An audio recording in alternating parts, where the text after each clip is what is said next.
पूरे देश में एलपीजी गैस जिसे हम बोलते हैं, जो घरों में खाना बनाने की भी काम आती है, रेस्टोरेंट में, इंडस्ट्री में, तरह तरह से लोग इसका इस्तेमाल करते हैं एलपीजी सिलेंडर का, गैस का।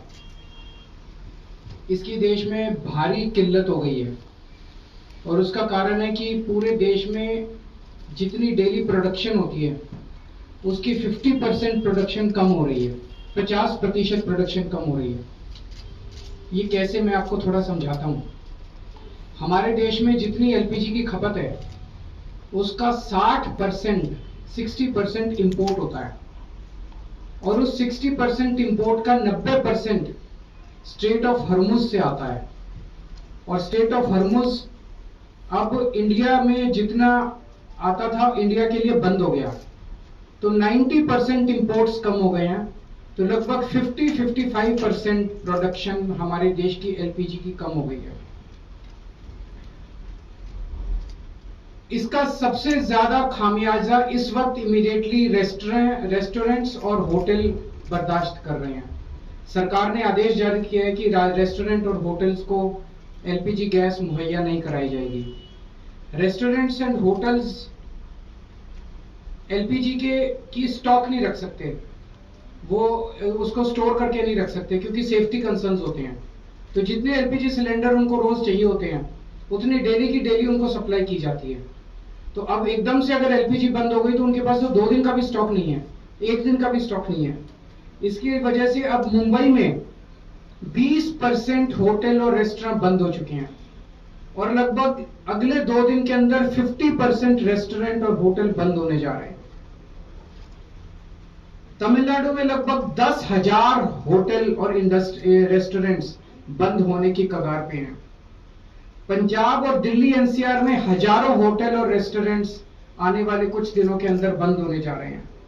और ये पीक वेडिंग सीजन है, शादियों का सीजन है, तो मुझे लगता है अगर ये जारी रहा तो बहुत सारे लोगों को शादियां पोस्टपोन करनी पड़ेंगी। और इसी तरह की कहानियां बेंगलोर, हैदराबाद, पश्चिम बंगाल, छत्तीसगढ़, हरियाणा, बिहार सब जगह से आ रही हैं। मोरबी जो गुजरात में है, जिसको कि टाइल इंडस्ट्री का एक तरह से कैपिटल माना गया है, वहां पे 650 इंडस्ट्रीज हैं, उनमें से 170 इंडस्ट्री बंद हो चुकी है और 1 लाख लोग बेरोजगार हो चुके हैं। पूरे देश में इससे 1 करोड़ से ज्यादा लोगों के एकदम से बेरोजगार हो जाने की आशंका है। और इतने बड़े स्तर पे अगर लोग बेरोजगार हो गए तो क्या स्थिति होगी हम सोच सकते हैं। और पिछले दिनों में सरकार ने कॉमर्शियल भी और डोमेस्टिक भी दोनों एलपीजी के दाम काफी ज्यादा बढ़ा दिए हैं। जो सरकार ने बढ़ाए वो तो अलग है, लेकिन अब मार्केट में जम के ब्लैक हो रही है एलपीजी की चारों तरफ। हमें ये समझना पड़ेगा ये क्यों हो रहा है। ये हो रहा है क्योंकि इजराइल और अमेरिका ने ईरान के ऊपर हमला किया। स्ट्रेट ऑफ हॉर्मुज जो है वहां से दुनिया का काफी ज्यादा तेल और गैस जो है उसका आवागमन होता है। ईरान ने स्ट्रेट ऑफ हॉर्मुज पे कब्जा किया हुआ है और ईरान ने कहा है कि जो उनके फ्रेंडली देश हैं केवल उन्हीं को वहां से अपनी शिप्स ले जाने लाने का अधिकार होगा। तो जैसे रशिया, चाइना, केवल उनके शिप्स को अलाउ किया जा रहा है। इंडिया ने सबसे बड़ी, प्रधानमंत्री मोदी जी ने सबसे बड़ी गलती जो की है वो ये है, किसी भी युद्ध के अंदर जब हमारा कोई स्टेक ही नहीं है, हमें किसी भी पक्ष का साथ नहीं देना चाहिए था, हमें न्यूट्रल रहना चाहिए था। नॉन अलाइंड पॉलिसी भारत की विदेश नीति पिछले 75 साल से चली आ रही थी, जिसको प्रधानमंत्री ने चंद दिनों के अंदर डिमोलिश कर दिया। वो जाके सीधे इजराइल और अमेरिका के साथ खड़े हो गए, ईरान के खिलाफ खड़े हो गए। युद्ध शुरू होने के 1 दिन पहले उन्हें इजराइल जाने की क्या जरूरत थी? युद्ध शुरू होने के 1 दिन पहले उन्होंने नेतन्याहू को झपटी पाने की क्या जरूरत थी? ये करके उन्होंने पूरे देश को संकट के अंदर डाल दिया है। और वो ऐसा क्यों कर रहे हैं ये हमारी समझ के परे है। आज तक भारत ने कभी भी अंतरराष्ट्रीय स्तर के ऊपर ना इस साइड का पक्ष लिया ना उस साइड का पक्ष लिया। इवन कोल्ड वॉर के जमाने में भी जब जो 2 पोल्स होते थे दुनिया के, उस वक्त भी भारत जो है नॉन अलाइंड मूवमेंट का पक्षधर था, तब भी हमने किसी का पक्ष नहीं लिया। अभी प्रधानमंत्री जी ने सीधे सीधे अमेरिका के और इजराइल के पक्ष में अपना वो रखा और हमने ईरान जो हमारा पुराना दोस्त था, जिसके साथ हमारा काफी वो था, उसको हमने अपना दुश्मन बना लिया। 140 करोड़ पिछले कुछ दिनों में, पिछले कुछ महीनों में, पिछले एक साल से हम देख रहे हैं किस तरह से प्रधानमंत्री मोदी जी सीधे सीधे, ऐसा लगता है मेरे को ये शब्द इस्तेमाल करते हुए बेहद शर्म महसूस हो रही है, प्रधानमंत्री मोदी जी ट्रंप के गुलाम बने हुए हैं। 140 करोड़ लोगों के इस महान देश को प्रधानमंत्री मोदी जी ने अमेरिका की कॉलोनी बना दिया है। अमेरिका, हम देखते हैं जब अंग्रेज आए थे, अंग्रेजों ने भारत पे क्यों कब्जा कर लिया?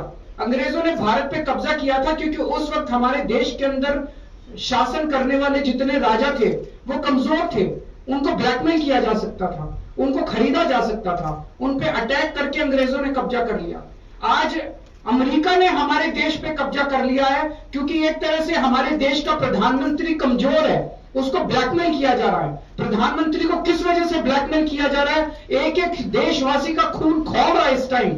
जिस तरह से दिल्ली ट्रंप और वहां के छोटे छोटे सेक्रेटरी, छोटे छोटे अदने से कर्मचारी, अफसर अमेरिका के हमारे प्रधानमंत्री का, हमारे देश का मजाक उड़ाते हैं रोज टीवी के ऊपर बैठ के।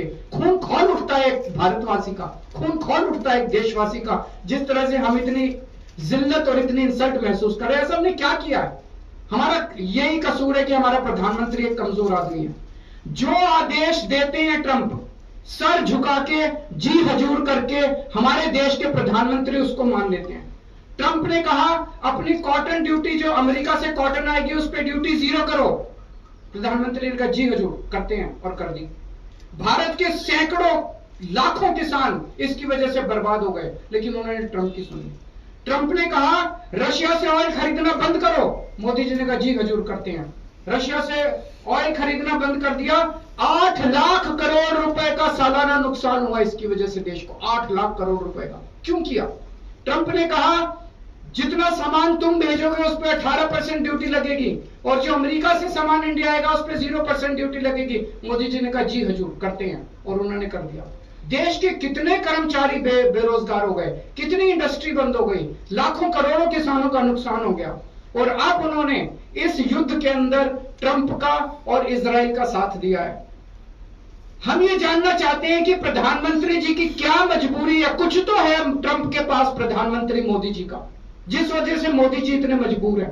ट्रंप खुलेआम कह रहा है मेरे पास मोदी जी के कुछ ऐसे राज हैं जिनको अगर मैं पब्लिक कर दूं तो मोदी जी का करियर खराब हो जाएगा।